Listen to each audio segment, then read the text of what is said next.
Welcome to MMC news.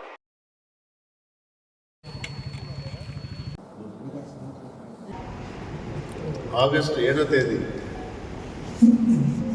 చేనేత దినోత్సవం రోజు చీరాలలో ముఖ్యమంత్రి చంద్రబాబు నాయుడు గారు అర్హులైన చేనేతలందరికీ గత ప్రభుత్వం కన్నా అదనంగా ఎక్కువగా ఇస్తామని ఎలక్షన్ ముందర మాటిచ్చి ఎంత ఎక్కువ ఎంత అదనం అని అంటే ముఖ్యమంత్రిగా జగన్మోహన్ రెడ్డి గారు 5 సంవత్సరాలు ఉన్నప్పుడు క్రమం తప్పకుండా ప్రతి సంవత్సరం 24,000 అర్హులైన చేనేతల అకౌంట్లో పట్టడం జరిగింది. సంవత్సరానికి 24,000 5 సంవత్సరాలు. దానికన్నా ఇంకా మేలు చేస్తామని మాటిచ్చి 24,000ని 25,000 చేశారు చంద్రబాబు నాయుడు. సంతోషం.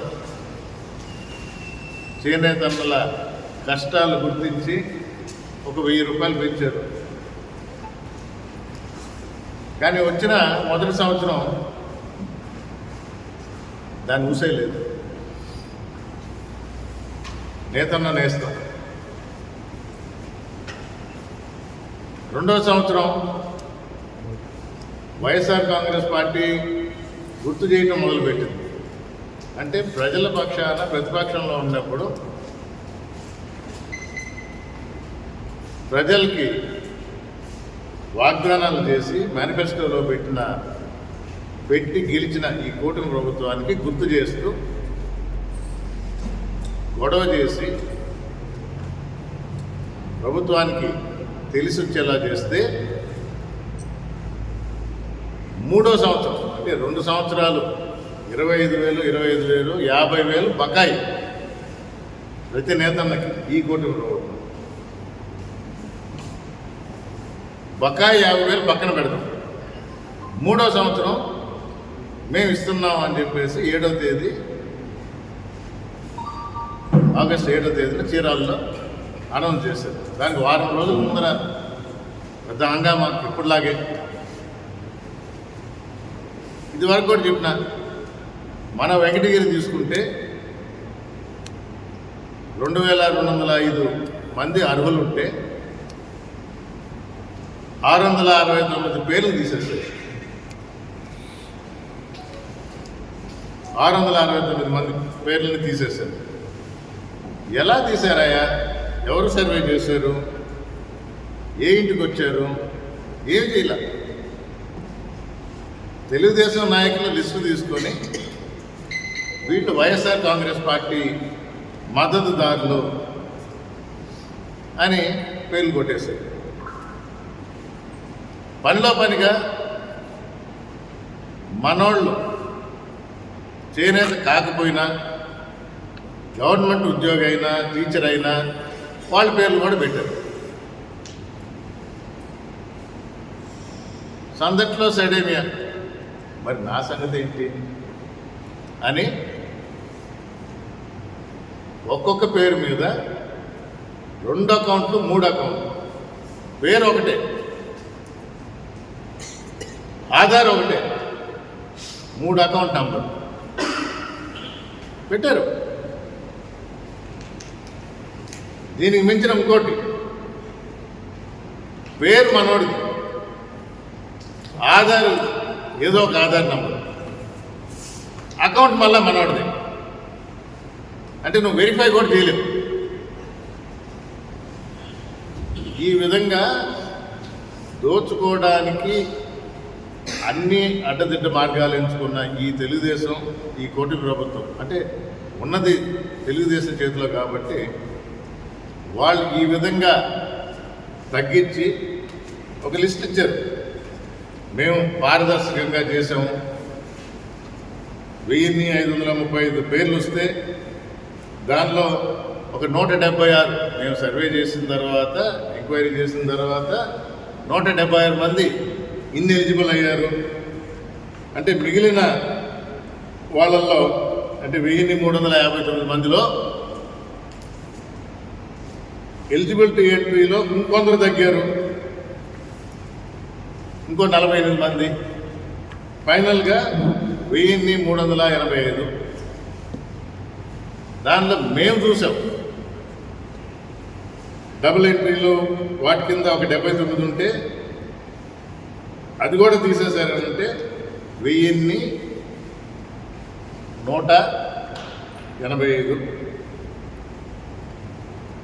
2205 నుంచి 1100 అంటే దగ్గర 50% తీసేస్తుంది.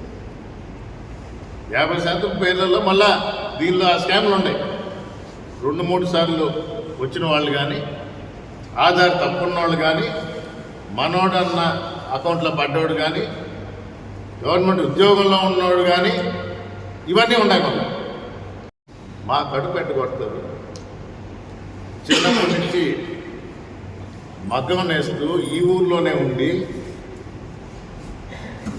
ఎవరిని అడిగినా కూడా చెప్తారు అని కడుపు మండి నిజమైన నేతలు కలెక్టర్ దగ్గర పోయి ఏడీ దగ్గర పోవడం జరిగింది. యాక్చువల్లీ కలెక్టర్ దగ్గరికి అంత ఈజీ కాదు. ఏడీ గారిని అడిగితే మా లిస్టు ప్రకారం పెట్టాము. ఎక్కడయ్యా లిస్టు అని అంటే మీకు చూపాము, లిస్టు మీకు చూపాము. ఇదే జగనన్న ప్రభుత్వంలో ప్రతి సచివాలయంలో అర్హుల లిస్టు ఉండేది. ఇప్పుడు లిస్టు మేము చూపాము, మీకు చెప్పాం.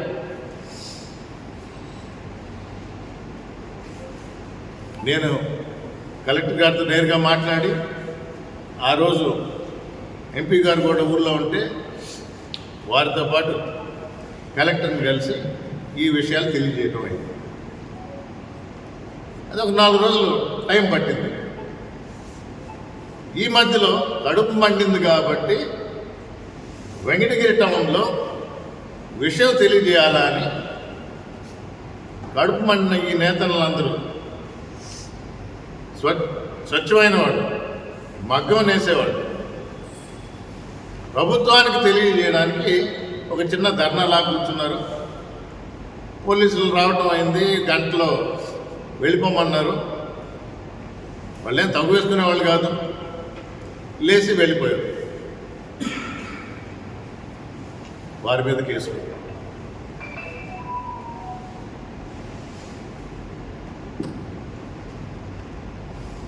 రాయి తీసి ఎదురింటి మీద వేయటం కూడా చేత కానీ నేతల మీద బైండ్ ఓవర్ కేసు.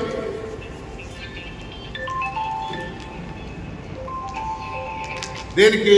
అబ్బాయి ఇది దీనికి సంబంధించింది కాదు అంటే రేపు ఎలక్షన్లో మీరు సపోర్ట్ చేయడానికి లేదు, మీరు నిలబడడానికి లేదు, మిమ్మల్ని బైండ్ ఓవర్ చేస్తున్నాం. ఇది వరకు ఏమన్నా కేసులు ఉన్నాయా? లేదు. వయసా 20-30 సంవత్సరాల కుర్రాళ్ళు కాదు. స్టేషన్కి రావాలి, సంతకం పెట్టాలి. పాపం స్టేషన్కి పోవాలంటేనే ఏమవుద్దు అనే భయం. ఇంకా పేర్లు కూడా ఎట్లా పెడతారంటే అంటే మన ఆఫీసర్లు ఏ విధంగా తెలుగుదేశం నాయకుడు లిస్టు పంపిస్తాడు, దాన్ని వీళ్ళు పురమాయిస్తారు. చనిపోయిన ఆయన పేరు కూడా ఉంది. ఏం పేరు? నవనీతం. చనిపోయిన ఆయన కూడా రమ్మన్నారు. అది ఈ ప్రభుత్వం యొక్క నిర్వాహకం. తూపాటి చెంచయ్య, పూన సుబ్బరాయులు, తూపాటి శ్రీనివాసులు, దోపర్తి సుబ్రహ్మణ్యం. అంటే ఏ రోజు కూడా ఎక్కడ కూడా ఎలాంటి గొడవలు లేని వాళ్ళ పేర్లు. ఆ రోజు ఆ టెంట్ దగ్గర ఉన్నారని చెప్పి వాళ్ళ పేర్లన్నీ పెట్టడం జరిగింది. కలెక్టర్ గారు చూశారు, తర్వాత ఒప్పుకున్నాడు. ఏడీకి ఇన్స్ట్రక్షన్ ఇచ్చాడు 4 రోజుల్లో రిపోర్ట్ ఇవ్వమని. ఆయన ఏదో రిపోర్ట్ ఇస్తున్నారు. మేము ఈ విషయాన్ని పైన తాడేపల్లిలో చెప్పడం జరిగింది. ఇక్కడే కాదు, నారా లోకేష్ గారు ప్రాతినిధ్యం వహిస్తున్న మంగళగిరిలో, చీరాల్లో, ధర్మవరంలో ఎక్కడెక్కడైతే చేనేతలు ఎక్కువగా ఉన్నారో అన్ని దగ్గరలా చూడమని చెప్తే, ఎందుకంటే ఈ విధంగా అడ్డంగా తీశారు, అన్ని దగ్గరలా కంప్లైంట్ చేశాం. మొన్న చూసినాం, మంత్రి గారు స్టేట్మెంట్ ఇచ్చారు, సడన్గా రెండో పెడతాడు. ఇది ముందర లేదు. వైఎస్ఆర్ కాంగ్రెస్ పార్టీ అప్పుడు ముఖ్యమంత్రి జగన్మోహన్ రెడ్డి గారు ఒక మాట చెప్పి నేతన్న నేస్తామని పెట్టి బటన్ నొక్కారంటే సాయంత్రం కల్లా ఎంతమంది అర్హులో వాళ్ళందరికీ వచ్చేది. లిస్టు పెట్టేవాడు. సచివాలయంలో మీ పేరు చూడొచ్చు, లేదు అంటే అడగచ్చు. ఇప్పుడు లిస్ట్ లేదు, అడిగితే దిక్కు లేదు. కడుపు మండి రోడ్డు ఎక్కితే కేసు పెడతారు. ఇంత గందరగోళం అయ్యి ప్రతి దగ్గర కలెక్టర్ల దగ్గర పోయేసి ఇది మళ్ళీ ఉధృతం అవుతుంది, ఇబ్బంది కలుగుతుంది అని మంత్రి సవిత గారు మొన్న చూసిన పేపర్లో ఏమంటారు, రెండో విడతలో వేస్తాం మీకు అంటారు. అంటే దీనివల్ల మేము తప్పు చేసామని ఒప్పుకున్నారు. నెంబర్ 1, తప్పు జరిగితే ఎంత జరిగి ఉండాలా? కొంత పర్సంటేజ్, 5%, 10%, 76,000 మందికి ఇచ్చాము, మిగతా సరి చేసి ఇస్తాము అన్నారు. ఎంతో తెలుసా? రెండో విడత ఏ 5,000, 6,000, 7,000, 10,000 కాదు. మంత్రి గారు చెప్పింది 32,000. ఇప్పుడు దాకా తెలియని లెక్క. అంటే చూడండి ఎంత అడ్డదిడ్డంగా పేర్లు దొరికించారు.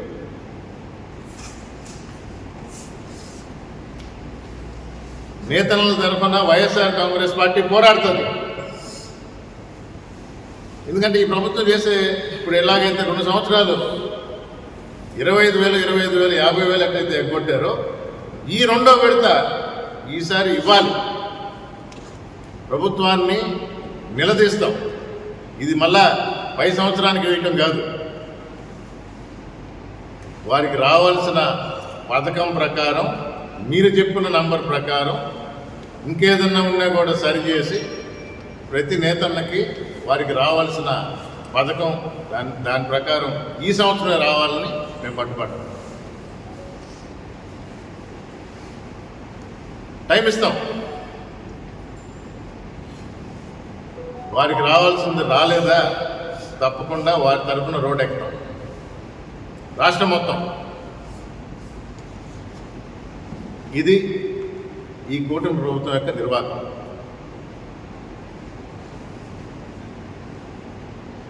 భయపడుతున్నారు. పోలీసులకి తెలియజేస్తున్నారు. ఇదివరకు కూడా తెలియజేశాం. ప్రభుత్వంలో ప్రజాప్రతినిధులు మీకు చెప్పారని చెప్పి తప్పుడు కేసులు పెడితే రేపు ఇబ్బంది పడేది మీరేను. మైండ్ ఓవర్ కేసు అంటే మాకు తెలుసు. ఎవరిని పిలవాలి, ఎవరు సంతకం తీసుకోవాలి, ఎప్పుడు తీసుకోవాలనేది కూడా. ఎలక్షన్ ముందర చేస్తారు శాంతి భద్రతల దృష్ట్యా. ఇప్పుడు ఎలక్షన్స్ ఏం లేవు.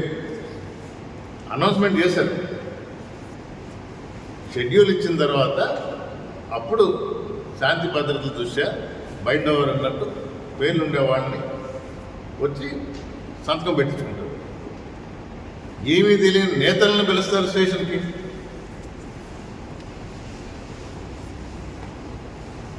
వైఎస్ఆర్ కాంగ్రెస్ పార్టీ అందరి తరఫున పోరాడుతూనే ఉంటుంది.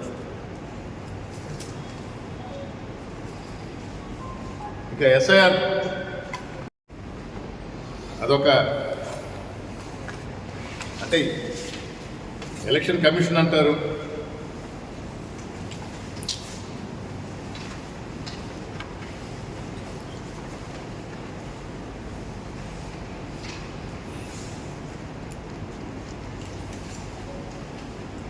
మొన్న కూడా కలెక్టర్ గారు పిలిచి మీటింగ్ పెట్టారు తిరుపతిలో.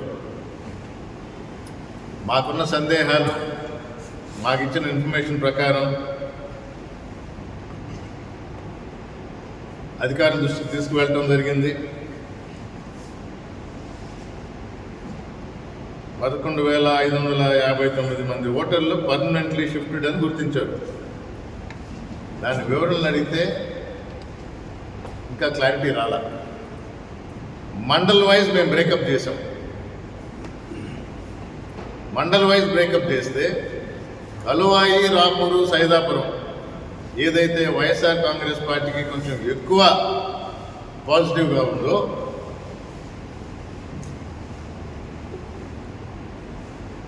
సైదాపురంలో 6.51%, కలువాయిలో 6.39%, వెంకటగిరి అర్బన్లో 4.03%, రూరల్లో 3.64%, బాలాయపల్లిలో 3.4%, దక్కిల్లో 2.64%. అంటే ఇది ఎందుకు చెప్తున్నా అంటే మేము చేసిన గవర్నమెంట్ ఇచ్చిన రికార్డు ప్రకారం మేము చేసిన కూలంకషంగా దాని డీటెయిల్లో పోతే నీకు ఎక్కువ వ్యతిరేకత కలువాయి, రాపూర్లో ఉంది కాబట్టి అక్కడ ఎక్కువ మంది పేర్లు తీసావు. డక్కిలి, బాలాయపల్లిలో నీకు ఎక్కువ కొంచెం పాజిటివ్ అనుకున్నావు కాబట్టి ఇక్కడ ఉన్నవాళ్ళని అట్టే ఉంచావు. ఇది దీని సారాంశం అని మాకు అర్థమైంది. దానికి ఎక్స్ప్లెనేషన్ అడిగాం, ఆఫీసర్ దగ్గర లేదు. నేను తప్ప రైటా కాదు, మీరు ఇచ్చిన డేటా ప్రకారం మేము అనలైజ్ చేస్తే వచ్చిన ఇన్ఫర్మేషన్ చెప్తామన్నా, వెయిట్ చేస్తాం. ఎందుకంటే వాళ్ళ దగ్గర అయితే ఇన్ఫర్మేషన్ లేదు, రేపు చెప్తాం.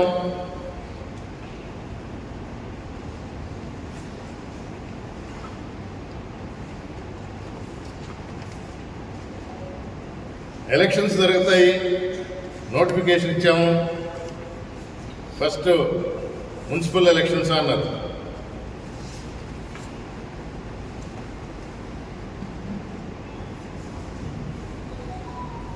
మన ఈనాడు ఎప్పుడు రాదు కదా మన దగ్గరికి. అంటే ఈనాడు యాజమాన్యానికి కూడా తెలియాలి. ఈనాడు విలేకరి ఎవరి మీటింగ్లకి అటెండ్ అవుతున్నాడు, ఎవరి మీటింగ్లకి అటెండ్ కావడం లేదు, వీడియో చూసే చెప్తున్నారా, ప్రశ్నించి లేకపోతే మేము కూడా ప్రశ్నించడానికి అవకాశం ఇవ్వకుండా జరుగుతుందా అనే విషయం. ఎందుకంటే మొన్న కలెక్టర్ గారి దగ్గర మేము రేజ్ చేసిన ఇష్యూస్ ఈనాడు పేపర్లోనే వచ్చింది. సంతోషం. మామూలుగా మేము రేజ్ చేస్తే, వైఎస్ఆర్ కాంగ్రెస్ పార్టీ రేజ్ చేస్తే పెద్దగా రాయరు. కలెక్టర్ గారు కూడా గుర్తించి, ఇప్పుడే నేను చెప్పాను కదా, మేము అడిగిన దానికి త్వరలోనే జవాబు ఇస్తామనే దానికి, ఇంక్లూడింగ్ పుల్లంపేట, సైదాపురం, రాపూరు తదితర మండలాల సంబంధం త్వరలోనే పరిశీలిస్తా అంటే మేము రేజ్ చేసిన ఇష్యూస్ ఈనాడు రాశారు. సంతోషం. తిరుపతిలో రాశారు కానీ వెంకటగిరిలో కనబడ్డారు.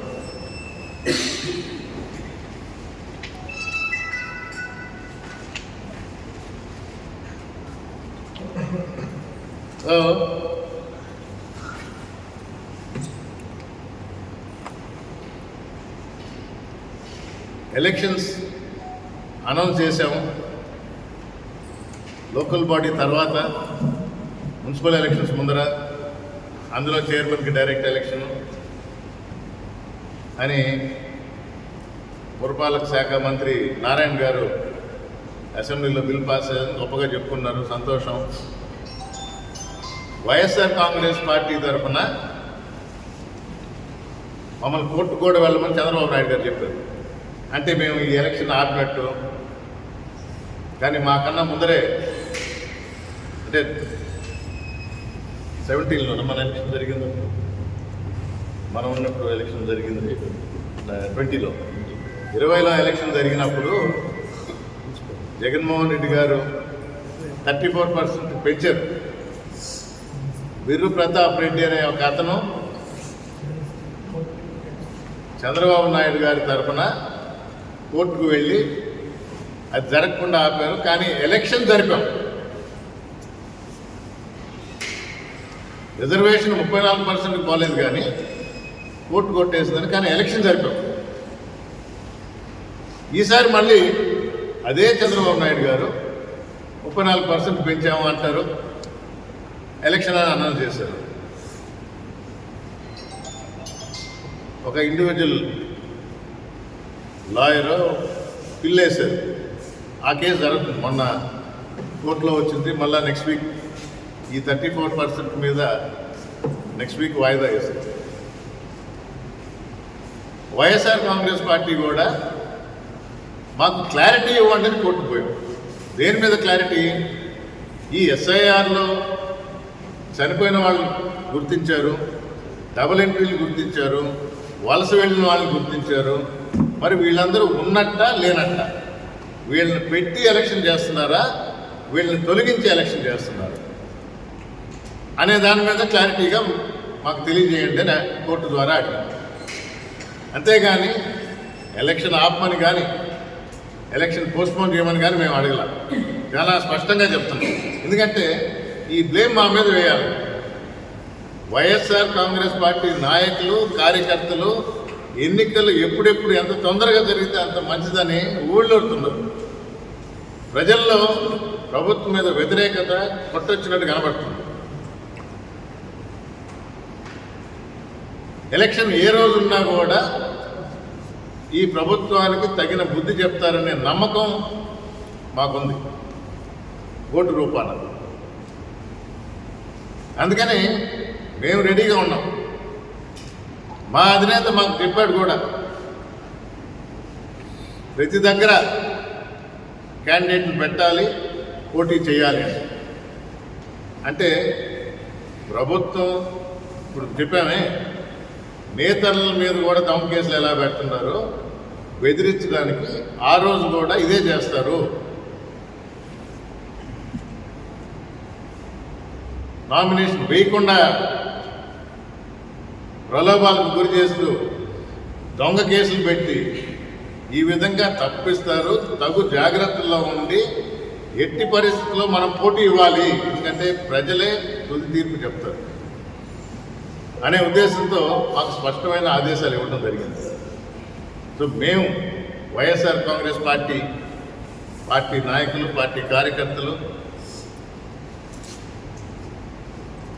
జగన్మోహన్ రెడ్డి గారి అభిమానులు, ఆయన యువ సైన్యం అందరూ ఊళ్ళోడుతుంటారు. ఎప్పుడు ఎక్కడ ఎలక్షన్ పెట్టినా సిద్ధం అవుతుంది. సో ఆ ఎలక్షన్కి మేము వ్యతిరేకం కాదు, క్లారిటీ ఇవ్వమని మాత్రం అడిగాం. ఎందుకంటే దాన్ని తిప్పి చెప్తారు కాబట్టి స్పష్టంగా చెప్పడం జరుగుతుంది. నవంబర్లో అన్నారు నారాయణ గారు, అక్టోబర్ నవంబర్లో. సంతోషం, మాకు ఇవ్వాల్సిన క్లారిటీ ఇవ్వండి అని వస్తున్నాం. సజావుగా జరపండి ఎలక్షన్స్. ప్రతి ఒక్కరు వారి ఓటు హక్కుని వినియోగించుకొని ఈ ప్రభుత్వం సరిగా పనిచేస్తుందా లేదా ఒక రెఫరెండం లాగా ప్రజలే తీర్పిస్తారు. మేము సిద్ధం, మేము రెడీగా ఉన్నాం అది తెలియజేస్తూ, చాలా రోజుల తర్వాత విలేకరులను అప్పుడప్పుడు కూడా రెగ్యులర్గా కలుస్తూ ఉండాలి. మా సోదరు చెప్పినట్టు వెంకటగిరి నియోజకవర్గంలో ఉన్న అక్క చెల్లెములందరికీ కూడా రక్షాబంధన్ శుభాకాంక్షలు తెలియజేస్తూ సెలవు తీసుకుంటాం.